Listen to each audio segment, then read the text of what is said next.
Science and technology का जो हमारा इतिहास है भारत का, वो बहुत पुराना है। हम शायद जब से रिकॉर्ड अवेलेबल है इस विश्व के अंदर में अपने इतिहास का, तब से भारतवर्ष के अंदर में साइंस एंड टेक्नोलॉजी ने एक बहुत ही अग्रणी स्थान रखा है। वेदों के काल से, जिसको कुछ लोग 4000 वर्ष पूर्व का कहते हैं, कुछ 7000 वर्ष पूर्व का कहते हैं, कुछ 6000 वर्ष पूर्व का कहते हैं, वहाँ से हमारी साइंस एंड टेक्नोलॉजी शुरू होती है।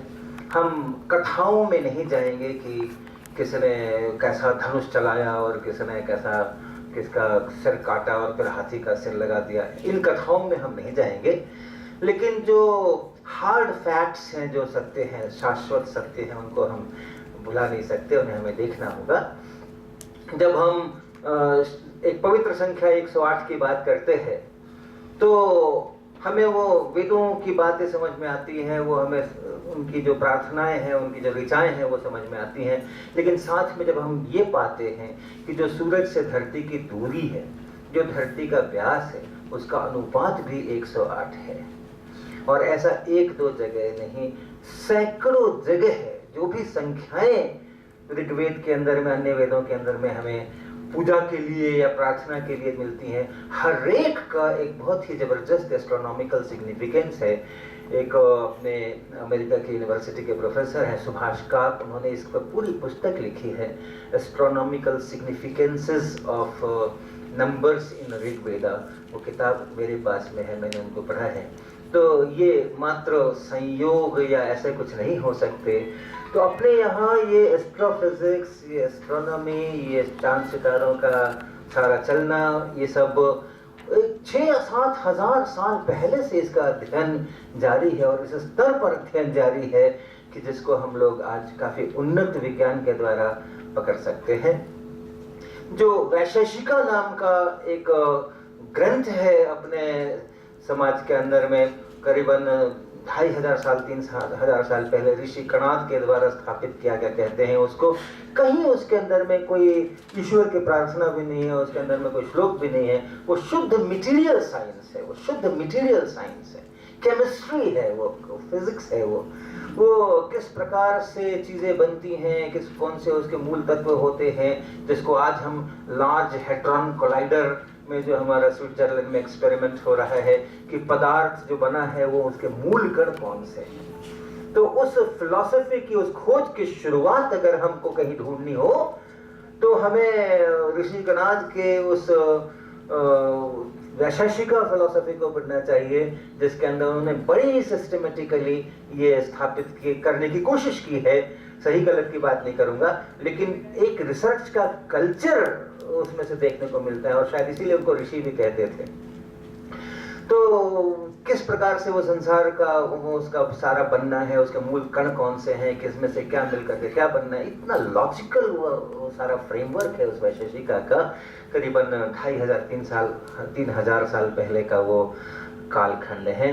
बहुत सारी केमिस्ट्री है उसका। एक उदाहरण मुझे बहुत प्रभावित करता है, लगता है कि मैं आज कोई क्लास 12 की केमिस्ट्री की किताब, टेक्स्ट बुक पढ़ रहा हूँ एनसीईआरटी की। वो लिखते हैं कि किसी पदार्थ को जब हम पाक क्रिया करते हैं, गर्म करते हैं, तो उसके जो अणु हैं वो अपने और छोटे कंस्टिट्यूएंट्स परमाणुओं में टूट जाते हैं। वो अणु और परमाणु शब्द इस्तेमाल नहीं हो रहा है, लेकिन और छोटे उसमें टूट जाते हैं, और वो टूट जाने के कारण वो पदार्थ अपने गुणों को भूल जाता है, अपने गुणों को छोड़ देता है।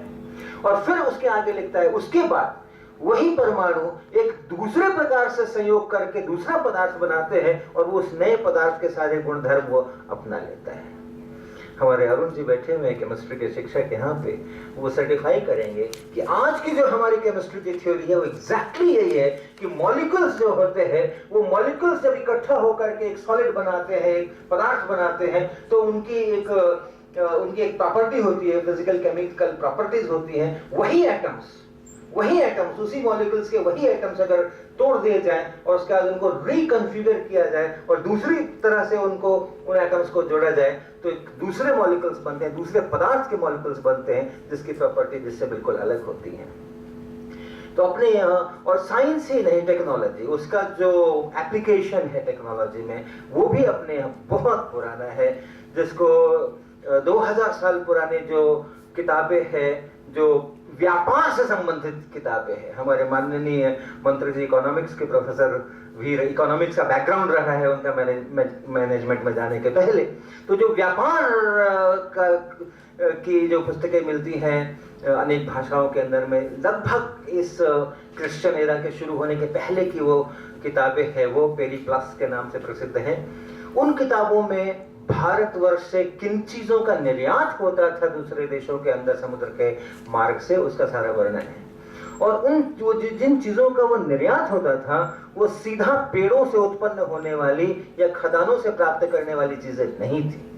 उनका बहुत सारा जो शोधन है, बहुत सारा मैन्युफैक्चरिंग है, वो करना होता था और करके तब उसको निर्यात होना होता था। जो भारत का स्टील जो इतना प्रसिद्ध है कि जो जिसके पास वो भारत के स्टील की तलवार होगी वही विश्व विजेता होगा, तो वो सीधा खदान में से निकला हुआ या पहाड़ों में से निकला हुआ नहीं है। उसके अंदर वो टेक्नोलॉजी, उसके अंदर वो मेटलर्जी, उसके अंदर वो मटेरियल साइंस, उसके अंदर वो प्रोडक्शन इंजीनियरिंग, उसके अंदर वो केमिकल इंजीनियरिंग, उसके अंदर वो नैनो टेक्नोलॉजी करने के बाद ही वो स्टील वैसा बनता है जिसको आप निर्यात कर सकते हो और जिसकी दुनिया के अंदर में जिस लोहे का लोहा माना जाता हो, ऐसा बनाने के लिए आप उसकी टेक्नोलॉजी को बहुत एडवांस होना बहुत जरूरी है।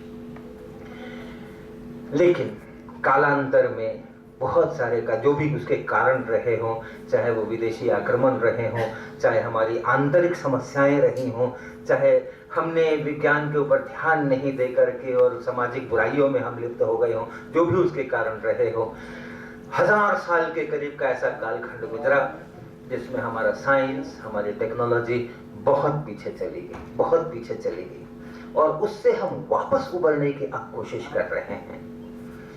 हमने बहुत कुछ किया है पिछले 100 सालों के अंदर में। हमारी पहली जो यूनिवर्सिटी बनी है इस मॉडर्न एरा के अंदर में, नालंदा विश्वविद्यालय और तक्षशिला विश्वविद्यालय को हम छोड़ दें, अभी के जो मॉडर्न एरा के अंदर में वो 1857 का जो हमारा स्वतंत्रता संग्राम हुआ है उसके बाद स्थापित हुई है। ब्रिटिश काल में 4 यूनिवर्सिटीज एक साथ स्थापित हुई हैं। वहां से फिर से हमारा दोबारा साइंस एंड टेक्नोलॉजी का एक जो पुनर्जन्म के है वहां से प्रारंभ होता है। पोस्ट ग्रेजुएशन की पढ़ाई और बहुत दशकों के बाद उन यूनिवर्सिटीज में शुरू होती है, जहां से कि हमारा थोड़ा रिसर्च का बैकग्राउंड शुरू होता है, फिर से पुनर्जन्म होता है वहां से अगर हम देखें इस 100-150 साल के अंदर में, तो हमने बहुत प्रगति की है। खासकर 2 क्षेत्रों के अंदर हमने बहुत प्रगति की है। एक है नाभिकीय ऊर्जा, nuclear science, nuclear energy, both controlled and uncontrolled. इन दोनों के अंदर में हमारे वैज्ञानिकों ने और हमारे इंजीनियर्स ने बहुत जबरदस्त सफलता हासिल की है। आज दुनिया हमारा लोहा मानती है। अपनी प्रधानमंत्री इंदिरा जी ने जो शुरुआत की थी वो उसके स्माइलिंग बुद्धा प्रोजेक्ट से, जिसके बाद सारी दुनिया ने हमसे रिश्ता तोड़ दिया था। जो फ्रांस के यहाँ पर लोग आकर के हमारे यहाँ रिएक्टर बना रहे थे वो बीच में छोड़ करके चले गए थे, इंटरनेशनल बायकॉट हमारा हो गया था। और वहां से लेकर के हम इस स्थिति के अंदर में आज पहुंचे कि अमेरिका को हमारे साथ 1, 2, 3 का एग्रीमेंट करने को बाध्य होना पड़ा। अपने तमाम देश के जो उनके नियम कानून, परमाणु प्रसार और ये वगैरह थे, उन सबको पीछे हटा करके, उन सबको साइडलाइन करके भारत के साथ ये नाभिकीय समझौता करने के लिए अमेरिका की तरफ से पहल होती है। कुछ साल पहले, सिर्फ कुछ दशक पहले, जो हमें बिल्कुल टोटली बैकआउट कर दिया गया था, वहां से आज हम इस स्थिति में सिर्फ अपने साइंटिस्ट, सिर्फ अपने इंजीनियर्स के माध्यम से पहुंचे कि आज दुनिया को हमारे पहल करनी पड़ी, हमारा दरवाजा खटखटाना पड़ा, हमसे अनुरोध करना पड़ा कि हाँ, हम नाभिकीय क्षेत्र के अंदर में आपके साथ सहयोग करना चाहते हैं और आपके साथ संधि करना चाहते हैं। दूसरा जो क्षेत्र है जहां हमने बहुत सफलता प्राप्त की है वो है स्पेस साइंस। स्पेस साइंस, उसके अंदर में भी 40-50 सालों के अंदर में एक छोटा साइकिल के ऊपर रख करके जो एक रॉकेट हमारे एपीजे अब्दुल कलाम साहब लेकर के गए थे, वहां से शुरू होकर के मात्र 4-5 दशकों के अंदर में नवंबर 2013 में हम मंगलयान पर अपना मंगल ग्रह पर अपना यान भेजने की तैयारी कर रहे हैं। चंद्रमा पर तो हम घुमाए। और चंद्रमा पर अमेरिका के इतने सारे मिशंस गए और शुरू से जब भी उनका मिशन गया तो पानी की खोज उनकी प्रायोरिटी लिस्ट में सबसे ऊपर था। और इतने सारे उन्होंने अपोलो और ये वो भेज दिए, उनको पानी का पता नहीं चला कि कहाँ पानी है और कहाँ पानी नहीं है। और हमारे यहाँ का चंद्रयान जब वहाँ पहुँचता है तो वो पहले अपने मिशन के अंदर में वो पानी की उपस्थिति दर्ज करा करके आता है। ये है चंद्रमा के बाद अगली उड़ान हमारे मंगल ग्रह की होने वाली है। इसी वर्ष स्लेटेड है, कोशिश है, टारगेट है कि इसी वर्ष नवंबर के अंदर में उसको भेजा जा सके, जो वहाँ के एटमॉस्फेयर को का अध्ययन करके लौटेगा। ये तो ऐसे क्षेत्र हैं, अन्य भी बहुत सारे क्षेत्र हैं साइंस एंड टेक्नोलॉजी में जहां हमने तरक्की की है, लेकिन ये दो ऐसे क्षेत्र हैं जिसमें हमने दुनिया के अंदर में अपनी साख स्थापित की है। लेकिन एक वार्निंग सिग्नल भी है। इस स्वतंत्रता के बाद के का जो कालखंड गुजरा है, ये 6-7 दशक का, इस कालखंड के अंदर में जितनी भी सरकारें आई, केंद्र सरकार, भारत सरकार, चाहे वो प्रधानमंत्री हमारे नेहरू जी की सरकार रही हो, इंदिरा जी की सरकार रही हो, किसी की भी सरकार रही हो, अटल बिहारी वाजपेयी जो लखनऊ से ही MP थे उनकी सरकार रही हो, अभी मनमोहन सिंह जी की सरकार, किसी की भी सरकार रही हो, सबने साइंस एंड टेक्नोलॉजी के लिए बहुत सारे स्थापित किए, केंद्र स्थापित किए। आज हमारे पास इतनी सारी CSIR की लेबोरेटरीज है, लखनऊ के अंदर में भी हमारे कई सारे CSIR की लेबोरेटरीज हैं, पूरे देश के अंदर में हैं। बहुत सारे अपने Tata institute of fundamental research है, अपना ICL है पुणे के अंदर में, IPR है अहमदाबाद के अंदर प्लाज्मा रिसर्च के लिए, जहां हम न्यूक्लियर फ्यूजन करने की कोशिश कर रहे हैं। बहुत सारे अपने इस प्रकार के जो वैज्ञानिक संस्थान हैं वो स्थापित किए गए हैं। लेकिन वार्निंग सिग्नल ये है कि हमारा जो युवक वर्ग है, हमारा जो युवा वर्ग है, हमारे जो विद्यार्थी हैं, जो भी स्कूल में पढ़ रहे हैं, हायर सेकेंडरी में पढ़ रहे हैं, कॉलेज में पढ़ रहे हैं, वो इस साइंस के फील्ड के साथ आकर्षित नहीं हो रहे हैं। इसके पहले जो हमारे वैज्ञानिक सलाहकार रहे भारत सरकार के CNR राव साहब, उन्होंने भारत सरकार को एक पत्र लिखा था और उस पत्र के अंदर में उन्होंने इस बात की बड़ी चिंता जाहिर की थी कि जिस तरीके से आज हमारे मैन पावर घटता जा रहा है, इन साइंटिफिक एस्टैब्लिशमेंट्स को यूज करके और कुछ आगे विकास करने का रास्ता बुरी तरह से अवरुद्ध हो रहा है। उन्होंने बहुत कड़े शब्दों का उपयोग किया था। उन्होंने लिखा था, Indian science is on death bed. ये कुछ केवल 6-7 साल पहले की टाइम्स ऑफ इंडिया के अंदर में मैंने इसको पढ़ा। ये अगर हो रहा है, हमारे विद्यार्थी अगर इस विज्ञान के रास्ते से हट रहे हैं, विज्ञान के अंदर में उनको अगर रुचि नहीं बन रही है, तो ये साइंस एंड टेक्नोलॉजी के अंदर जो हमें बढ़ना है, जो हमें आगे बढ़ना है, दुनिया के अंदर में अपना स्थान करना है, आज की दुनिया में अगर हमें सरवाइव करना है इकोनॉमिकली या मिलिटरली, तो हमें साइंस एंड टेक्नोलॉजी को बहुत मजबूत करने की जरूरत है। और ये हमारा युवा वर्ग, ये हमारा यंग ब्लड, ये इंटेलेक्ट जो है, बेस्ट इंटेलेक्ट जो है, वो अगर इससे डेविएट होता रहेगा तो हमारी साइंस एंड टेक्नोलॉजी कहीं नहीं पहुंच पाएगी। और उसका एक सिंपल सा कारण जो अपने को समझ में आता है, IIT कानपुर में हम लोगों ने इसके ऊपर विचार मंथन जब किया कुछ प्रोफेसर्स ने, तो इसका बहुत सिंपल सा कारण हमें समझ में आया कि स्कूल के अंदर में जो साइंस की पढ़ाई होती है, कॉलेजेस के अंदर में जो साइंस की पढ़ाई होती है, यूनिवर्सिटीज के अंदर में जो साइंस की पढ़ाई होती है, उसका जिंदगी के साथ रिश्ता नहीं होता है। वो एकदम कुछ अलग सी चीज होती है, कुछ अलग सी चीज होती है। हम जो जिंदगी जीते हैं उसके साथ उसका रिश्ता हमें समझ में नहीं आता है। हम बहुत सारे थ्योरम्स पढ़ते हैं, हम बहुत सारे इक्वेशंस पढ़ते हैं, हम बहुत सारे गणित करते हैं और समझते हैं कि हमने साइंस कर लिया। लेकिन वो गणित, वो समीकरण, वो डेफिनेशन जो हम पढ़ रहे हैं, वो थ्योरम्स जो हम पढ़ रहे हैं, वो सीधा सीधा हमारी जिंदगी के साथ में जुड़ा हुआ है। ये जुड़ाव हम महसूस नहीं करते हैं। बहुत सिंपल सी बातें हैं। मैं कई बार कई तरह की कथाएं कहता रहता हूँ। एक कथा मैंने बहुत बार दोहराई है, फिर से दोहरा देता हूँ कि अगर एक स्टूडेंट को मैंने एक सवाल दिया, आज से करीबन 30 साल पहले की बात है, हमने उसको एक सवाल दिया कि इतने गर्म पानी में इतना ठंडा पानी मिला दो, पहले गर्म पानी इतने टेम्परेचर का था, ठंडा उतने टेम्परेचर का था, तो टोटल टेम्परेचर अंत में कितना हो जाएगा। तो ऐसा सवाल बोल करके मैंने दिया कि तुम्हें एक फिजिक्स का सवाल दे रहा हूं मैं, तो जो उसका उत्तर निकालता है वो कैसा निकालता है? गर्म पानी का टेम्परेचर 80 डिग्रीज में दे रहा हूँ, ठंडे पानी का टेम्परेचर मैं 10 डिग्री दे रहा हूँ, और वो उस पूरे को मिलाने के बाद जो मिक्सचर, फिजिक्स की भाषा में उसको मिक्सचर बोलते हैं, मिक्सचर का टेम्परेचर मैं पूछ रहा हूँ, तो वो 87 डिग्रीज और कुछ भी बता रहा है। और जब हम उसको कह रहे हैं कि 80 डिग्री का गर्म पानी है, 10 डिग्री का ठंडा पानी है, मिलाओगे तो 89 कैसे हो जाएगा, 87 कैसे हो जाएगा? तो कहते हैं नहीं सर, फिजिक्स में ऐसा ही होता है। ये मैं आप बीती सुना रहा हूँ आपको, कहते सर फिजिक्स में ऐसा ही होता है। तो फिजिक्स में ऐसे ही होता है, इसका क्या मतलब है भाई?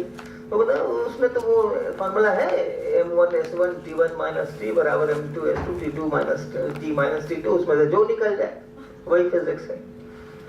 उसी स्टूडेंट को उसी सेशन के अंदर में, उसी कंटिन्यूटी में, उसी स्ट्रेच में, उसी गो में मैं कहता हूँ कि अच्छा जब वो नहाने के लिए जाते हो, जाड़े के दिन थे उस समय में, जबकि मैं घटना बता रहा हूँ, दिसंबर का महीना था, पटना का केस है, पटना बहुत ठंडा रहता ही है, यहाँ भी ठंडा रहता है।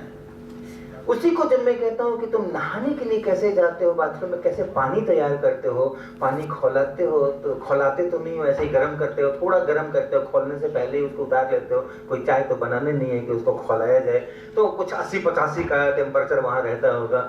जो पानी नल में से निकल करके दिसंबर के महीने में आ रहा है, जब अखबार रिपोर्ट कर रहे हैं कि पटना का टेम्परेचर आज की तारीख में 6 डिग्री था और 7 डिग्री था और 5 डिग्री था, तो एकदम सबसे ठंडा तो यही नहीं रहा होगा जो टेम्परेचर पटना का वो लोग प्रकाशित करते हैं, तो कुछ 10-12 डिग्री का पानी ठंडा आता होगा, उसको मिला करके नहाते हो, तो क्या जो गर्म पानी चूल्हे पर से लाए थे उसमें डालने के लिए, उससे भी और गर्म हो जाता है मिक्सर का टेम्परेचर? और वो बच्चा बड़े आराम से कहता है नहीं सर, बाथरूम में ऐसा थोड़ी होता है, बाथरूम में ऐसा नहीं होता है। अच्छा बाथरूम में क्या होता है? तो बताता है कि हाँ बाथरूम में उसका टेम्परेचर 40 सेल्सियस के आसपास होता होगा, 30। उसका आईक्यू खराब नहीं, वो खराब कमजोर स्टूडेंट नहीं है, नासमझ नहीं है वो, उसका आईक्यू बहुत ठीक है, सही है उसका आईक्यू। उसको पता है कि बॉडी टेम्परेचर 37 होता है, हम बड़े प्यार से नहाते हैं उस सुसुम पानी से, तो उसका टेम्परेचर 39-40 होता होगा, ऐसा है उसके अंदर में। लेकिन अगर उसको ये बता करके वही सवाल हम पूछ रहे हैं कि ये फिजिक्स का प्रॉब्लम है, कैलोरीमेट्री चैप्टर का प्रॉब्लम है, तो 87 और 89 लाने के बाद भी उसको किसी प्रकार का दुख नहीं होता, उसको किसी प्रकार की पीड़ा नहीं होती, और कहता हाँ फिजिक्स है, उसमें कुछ भी हो सकता है, जो लिखा है इक्वेशन। ये अलग बात है कि फिर बाद में मैं उसको उसकी अरिथमेटिक की मिस्टेक बताता हूँ, और जब वो अरिथमेटिक की मिस्टेक सही होती है तो वो भी टेम्परेचर 39.7 ऐसा कुछ ही निकल करके आता है, और उसके बाद उसको आश्चर्य होता है। मुझे वो क्षण बहुत अच्छी तरह से याद है कि जब वो उसको उसकी गलती मैंने बताई और उसके बाद उसने गलती को सही किया और उसका 39.7 आया, तो उसको घोर आश्चर्य हुआ। पहले आश्चर्य नहीं हुआ था, 87 आया था उस समय आश्चर्य नहीं हुआ था, लेकिन 39.7 आया तो उसको घोर आश्चर्य हुआ कि अच्छा जो बाथरूम में होता है वही फिजिक्स में भी होता है। ये जो डीकपलिंग है हमारी जिंदगी की और साइंस के बीच में, जो हम स्कूलों में करते हैं, जो हम कॉलेजेस में करते हैं, जो हम यूनिवर्सिटीज में करते हैं, वो एक बड़ा कारण है कि हम भावनात्मक रूप से अपने विद्यार्थियों को साइंस से नहीं जोड़ पा रहे हैं। और भावनात्मक रूप से जब हम नहीं जोड़ पाएंगे तो जो अर्थशास्त्र चलता है कि अगर साइंस करोगे तो 2 लाख रुपए महीने की नौकरी नहीं मिलेगी, कंप्यूटर साइंस इंजीनियरिंग करोगे तो मिलने के चांसेस हैं, या मैनेजमेंट में जाओगे IIM अहमदाबाद लखनऊ में एडमिशन होगा तब वो चांसेस है। लेकिन साइंस में जाओगे तो पहले तो 5 साल MSc करो, उसके बाद 6 साल PhD करो, उसके बाद पोस्ट डॉक्टरल करो, उसके बाद पहला एप्लीकेशन जॉब के लिए डालो, और वो भी जॉब कितने की मिलेगी? तो 25-30 हजार रुपए महीने की जॉब मिलेगी, अच्छे इंस्टीट्यूट में मिली तो। अगर ये भावनात्मक रूप से हम उसको नहीं जोड़ पाते हैं साइंस के कारण, तो ये अर्थशास्त्र उसको बढ़ा करके ले जाएगा। यही हो रहा है आज की तारीख के अंदर में, और हमारा साइंस जो है वो डेथ बेड के ऊपर जाता हुआ नजर आता है। हमें कुछ पागल लोग चाहिए, हमें कुछ पागल लोग चाहिए हम 100 में से 1000 में से एक पागल को ढूंढ रहे हैं। वही पागल इस देश की साइंस और टेक्नोलॉजी को आगे ले जाएगा। जो समझदार लोग हैं वो मैनेजमेंट करेंगे, जो समझदार लोग हैं वो इंजीनियरिंग करेंगे, जो समझदार लोग हैं वो बड़े डॉक्टर बनेंगे। ये सभी क्षेत्र आवश्यक क्षेत्र हैं देश के विकास के लिए। मैनेजमेंट अच्छे नहीं, हमारे पास अच्छे मैनेजमेंट के लोग नहीं होंगे, देश का मैनेजमेंट नहीं चलेगा। हमारे पास अच्छे मेडिकल प्रोफेशनल्स नहीं होंगे, देश का स्वास्थ्य अच्छा नहीं होगा। हमारे पास अच्छे कलाकार नहीं होंगे, हमारे पास अच्छे फाइन आर्ट्स के लोग नहीं होंगे, तो हमारे देश की संस्कृति कहां बचेगी? हमारी कोमल भावनाएं कहां से आएंगी? मानवीय गुण कहां से आएंगे? हमें सब कुछ चाहिए। हमें अच्छे न्यायविद भी चाहिए जो न्याय कर सके न्यायालयों में बैठ करके। हमें सब कुछ चाहिए, लेकिन हमें साइंस और टेक्नोलॉजी का भी एक प्रोफेशनल चाहिए। उसकी कीमत, उसका कुछ तो कोटा निर्धारित करो। आजकल आरक्षण का जमाना है, हर कोई आरक्षण मांगता है, हर कोई आरक्षण मांगता है, हर कोई आरक्षण मांगता है। और आरक्षण देने के लिए जो राज्य सत्ता है वो बहुत लालायित रहती है, इसको भी आरक्षण दे दो, उसको भी आरक्षण दे दो, उसको भी आरक्षण दे दो। इस साइंस और टेक्नोलॉजी के लिए भी तो कुछ आरक्षण कर दो। हमारे विद्यार्थियों में से 1000 में से एक का तो आरक्षण हो जाए। 1000 में से एक तो हो जो बिल्कुल मन से जुड़ करके और साइंस एंड टेक्नोलॉजी के क्षेत्र में आए।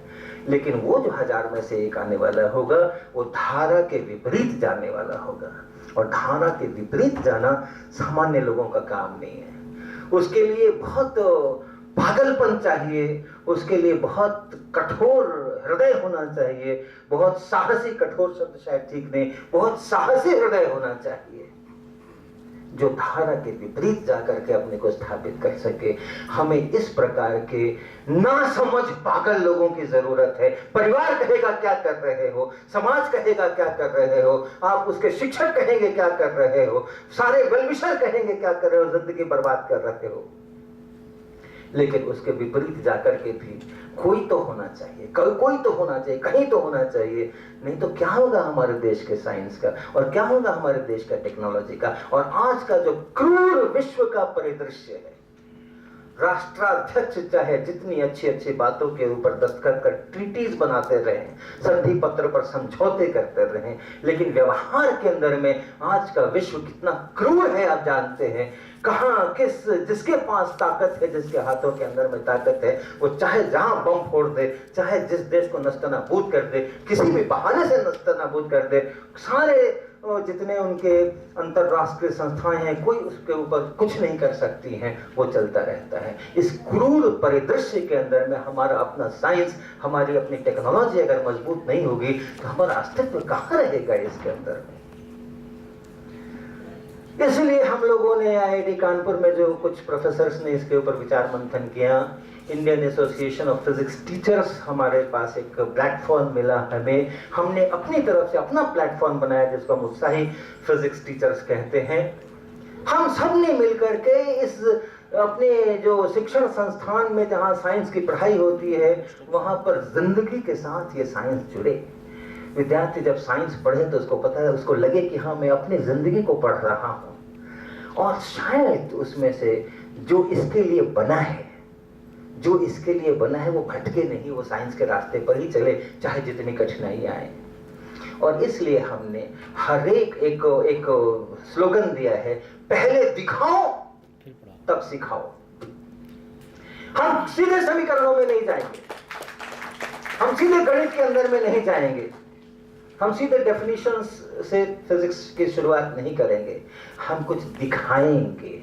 जब कुछ हम देखेंगे तो पता चलेगा कि ये वास्तविक जगत की चीज है जो सचमुच होती है, और उसके बाद वो कैसे हो रही है और क्यों हो रही है इसका एक मोटिवेशन लेकर के हम अपने सारा मैथमेटिक्स हम करेंगे, सारा हम उसका डेफिनेशन और उसका जो भी कुछ प्रोसीड्यूर्स है ये वो ब्लैक बोर्ड के ऊपर जो वर्क करना है वो सब करेंगे। लेकिन पहले दिखाओ तब सिखाओ, ताकि ये जो फिजिक्स, ये जो साइंस हम स्कूलों में पढ़ रहे हैं, कॉलेजेस में पढ़ रहे हैं, वो जिंदगी के साथ जुड़े।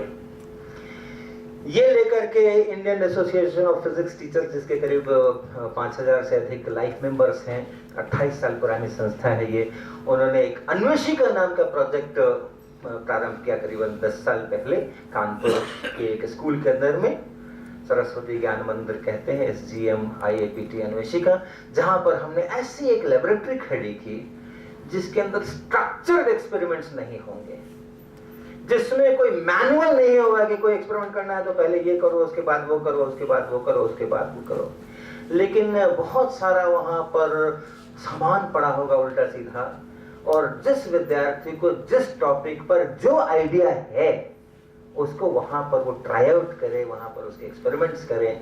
ये विद्यार्थियों के लिए, टीचर्स के लिए वहां पर हम टीचिंग डेमोज, जो क्लासरूम के अंदर में इस तरह पहले दिखाओ तो क्या दिखाओ, तो हर टॉपिक के लिए इस प्रकार की चीजें हम करें, ऐसा विकसित हमने वहां पर किया। IIT कानपुर में इसका केंद्र रहा। हम लोगों ने करीबन 350-400 इस प्रकार के छोटे छोटे 2 मिनट के, 3 मिनट के, 1 मिनट के एक्सपेरिमेंट्स विकसित किए, जिनको हम क्लासरूम के अपने 40 मिनट के लेक्चर के अंदर में एकोमोडेट कर सकते हैं। 2 मिनट के एक्सपेरिमेंट, लेकिन एक बार वो एक्सपेरिमेंट हो गया तो सारे इक्वेशंस को एक आकृति मिल गई।